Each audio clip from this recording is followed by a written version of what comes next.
Welcome, welcome, welcome everybody to another of my so exhilarating book talks, which quite frankly is a better use of my internet time than shouting gloom and doom into a vast, uncaring void.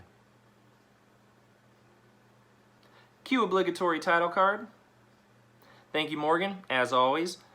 To all you first-time viewers out there, I'm Steven, constant reader, librarian at Cinco Ranch Branch in Katy, and Mancine here looking to the 8-ball for all the answers.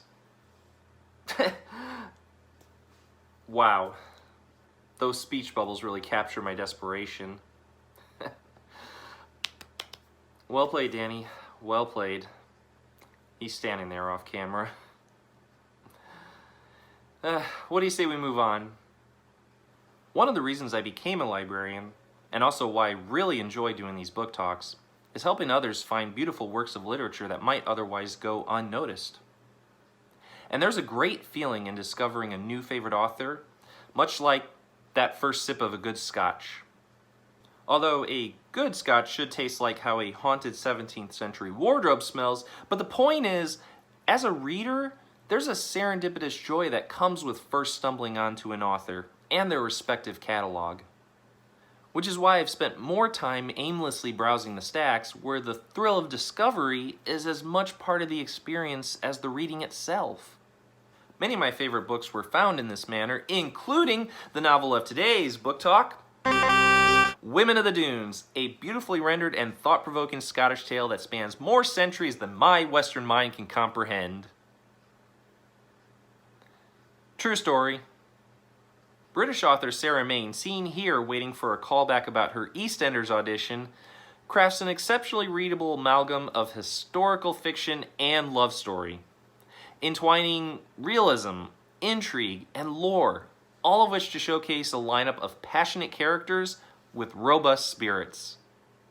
Set on a windswept island off the coast of western Scotland, Women of the Dunes is told from three alternating perspectives, starting with a 9th century Norsewoman who washed ashore with her injured lover and plundered bounty, and whose legend gave the island its very name.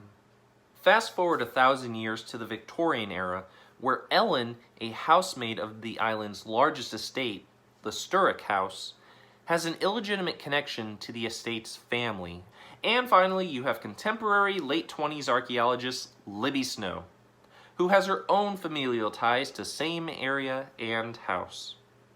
Libby comes to the island in pursuit of both science and confirmation of a legend that her Scottish ancestress passed down through the family. With a cadre of doe-eyed university students in tow, Libby's excavation of an ancient burial mound unearths the bones of a Victorian-era man, and the bullet that killed him. Like any traditional Gothic mystery, this novel seeks to uncover the secrets of the past. Clues to the murder bind the three women across time. The estate's brooding caretaker, Rodri Sturrock, widowed father of two and brother to the absentee baronet who controls both the property and its ancient secrets, is less than forthcoming with his permissions to excavate the site. While Rodri is adamant about keeping the team in check, Libby manages to soften his rough edges with each encounter. Oh, who am I kidding? He's a lovable curmudgeon, with a black Labrador to boot. The budding attraction between Libby and Rodri bubbles to the surface in a very understated fashion. I must have been about 3/4 of the way through the book before I realized that their natural camaraderie had taken on more romantic overtones. Meanwhile, back in Victorian times, where Sarah Maine's approach to romance is not so subtle, Libby's great-great-grandmother Ellen finds herself involved with not one, but two Sturrock brothers, Alec and Mungo, the latter being one of a couple vile characters that Miss Maine uses to stir the pot. This isn't your garden variety whodunit. Sarah Maine masterfully draws upon her research and experience as an archaeologist to open up a portal to the past, knitting a story that's finely laced with legends and myths and what it means to be connected to a place. A less accomplished novelist would mishandle the threads that Sarah Maine so nimbly weaves to create the lush, sprawling landscape that is Women of the Dunes. Short of a kilted bagpiper running around, this book has something for everyone. The pacing is deft and sure-footed. Although, now that I think about it, the characters do spend an inordinate amount of time drinking tea. I'm pretty sure the Libby character consumes more tea than a duchess, a vicar, and a British fangirl put together. Sarah Maine's greatest achievement is making readers feel like they've traveled to another place without ever leaving their reading chairs. Her ability to paint a vivid portrait of the haunting Scottish landscape is a genuine showstopper. The timelessness and poetic beauty of the seashore dunes will suck you in, fellow readers. And I guarantee you're going to want to take a trip to Scotland afterwards.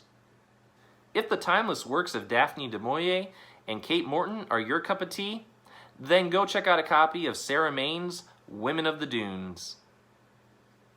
Thank you for watching. Oh, and remember to like the video if you liked it. Subscribe to our channel if you haven't done so, and leave a comment if you want to suggest a title for a later book talk. I think that wraps up my contractual obligations. Anyway, thanks again for watching, and as always, stay true to your shelves.